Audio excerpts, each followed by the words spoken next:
ओम भक्ति वासुदेवाय नमः।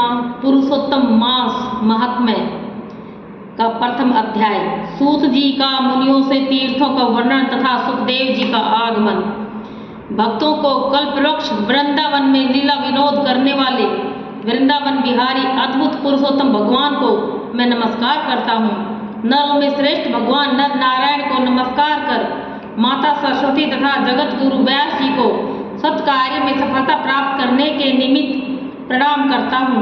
नैमिषारण्य क्षेत्र में यज्ञ करने की इच्छा से बहुत से मुनि आए, जिनके नाम ये हैं: असित, देवल, पैल, सुमंतु, पिपलायन, सुमति, काश्यप, जाबाली, भृगु, अंगिरा, वामदेव, सुतीक्षण, शरभंग, पर्वत, आपस्तंभ, मांडव्य, अगस्त्य, कात्यायन, रथितर, ऋभु, कपिल, रैभ्य, गौतम, मुद्गल, कौशिक, गालव, कृतु, अत्रि, वभ्रु, तीत, शक्ति, बुध, बोधायन, वसु, कौंडिन्य, पृथु, हारित, धूम, शंकु, संकृति, शनि, विभांडक, पंक, गर्ग, काणाद, जमदग्नि, भारद्वाज, धूमय, मौन, भार्गव, कर्कश, शौनक, शतानंद, महातप, विशालाक्ष, विष्णुवर्ध, जर्जर, जय, जंगम, पार, पाशधर, पूर, महाकाय,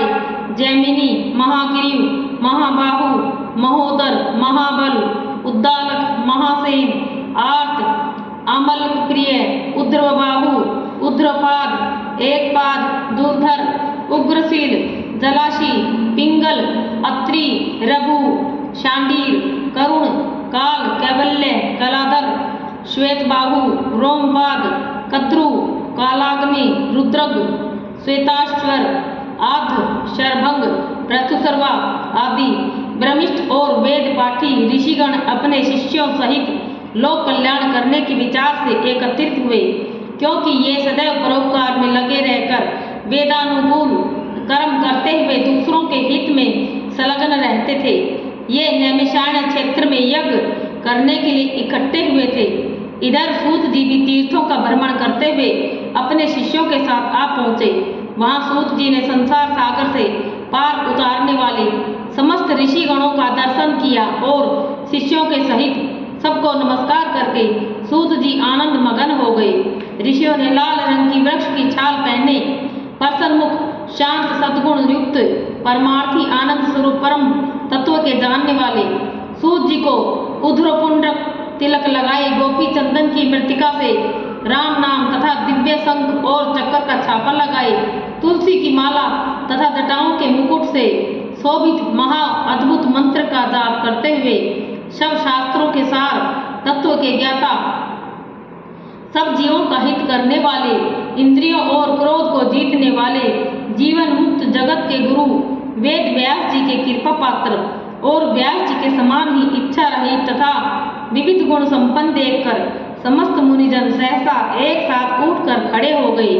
सभी ने तरह तरह की अद्भुत कथाओं को सुनने की इच्छा से सूत जी को घेर लिया। तब सूत जी ने हाथ जोड़कर विनम्र हो ऋषियों को प्रणाम किया। तब ऋषि बोले: परम भागवत सूत जी, आप चिरंजीवी हो। आप हमारे बिछाए हुए इस उत्तम आसन पर विराजिए, क्योंकि आप बहुत थके हुए हैं। ऐसा अनुरोध कर सभी ऋषिगण अपने आसनों पर बैठ गए। तब तपोवर्ध रोम हर्षण के पुत्र श्री सूत जी ऋषियों से आज्ञा लेकर अपने आसन पर बैठ गए। जब सूत जी आसन पर बैठ गए और उनकी थकान दूर हुई, तब मुनियों ने पुण्य कथा सुनने के विचार से सूत जी से कहा: हे सूत जी, आप महाभाग्यवान हैं, क्योंकि आपने गुरु वेद व्यास जी की कृपा से भगवत रहस्यों को वर्णन करने की शक्ति प्राप्त की है। आप सकुशल तो हैं न जाने बहुत दिन पश्चात आज नैमिषारण्य में कैसे आ गई। आप वेद व्यास जी के शिष्यों में शिरोमणि, हम सबके पूज्य हो। हम लोगों ने संसार में सार रूप सहस्त्रों कथाएं सुनी हैं, उनमें भी सार रूप और श्रेयस्कर आपके मन में जो परिणाम में शुभदायक निश्चित विषय हो, जो संसार रूपी समुद्र में डूबे हुए लोगों को पार लगाने वाला हो, अज्ञान रूपी अंधकार में ग्रसे हुए लोगों को ज्ञान रूपी मंत्र देने वाले हे सूत जी, आप इस संसार रूपी रोगों के नष्ट करने के लिए रसायन के समान उत्तम कथा रूपी सार को हमारे सम्मुख वर्णन कीजिए, जिसमें हरि लीला रूपी रस मिला हुआ और परमानंद का कारण हो। ऋषियों के ऐसे वचन सुनकर सूत जी हाथ जोड़कर आदर करते हुए बोले, हे मुनिजनों, आप सब मेरा मनोहारी उपाख्यान सुनिए। मैं पहले पुष्कर नाम के तीर्थ को गया, वहां स्नान करके देवताओं, ऋषियों और पितरों को तर्पण आदि से तृप्त किया। पश्चात जन्म मरण आदि सब बंधन विनाशिनी यमुना के तट पर गया। वहां से कर्म के अनुसार अन्य तीर्थों में होता हुआ गंगा जी के तट पर आया। फिर काशी होकर गया पहुंचा, वहां पितरों का श्राद्ध किया।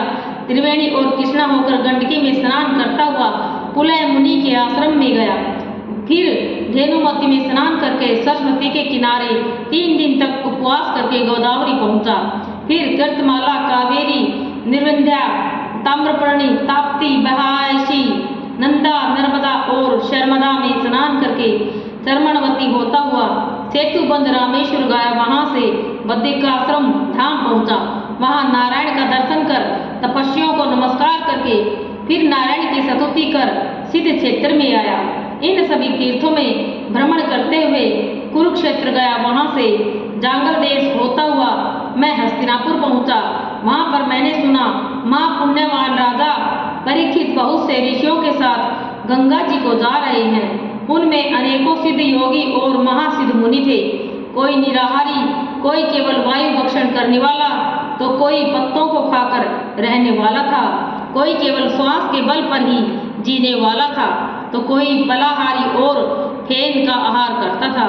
हे विप्रो, उस समाज में कुछ पूछने की कामना से मैं भी वहां गया कि वहीं भगवान मुनिराज व्यास जी के पुत्र महातेजस्वी श्री सुखदेव जी आ पहुँचे, जिनका मन भगवान श्री कृष्ण के चरण कमलों में लगा हुआ था।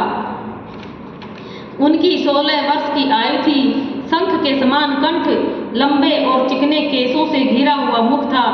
शक्तिवान कंधे, चमकती हुई कांति, अवधूत वेश, ब्रह्म स्वरूप बालकों से घेरे हुए थे जो उन पर थूक रहे थे। स्त्रियां धूल फेंक रही थी, जैसे बिन बिनाती मक्खियों से घिरा हुआ हाथी। ऐसे महामुनि सुखदेव जी को धूल से सने हुए देखकर समस्त मुनिगण एक साथ उठकर हाथ जोड़कर खड़े हो गए। इस प्रकार बड़े बड़े महर्षियों द्वारा उन्हें पूजित देखकर परेशान करने वाले स्त्री और बालक दूर से ही पश्चाताप करते हुए उनको प्रणाम कर क्षमा याचना करते हुए तथा पछताते हुए अपने अपने घर चले गए।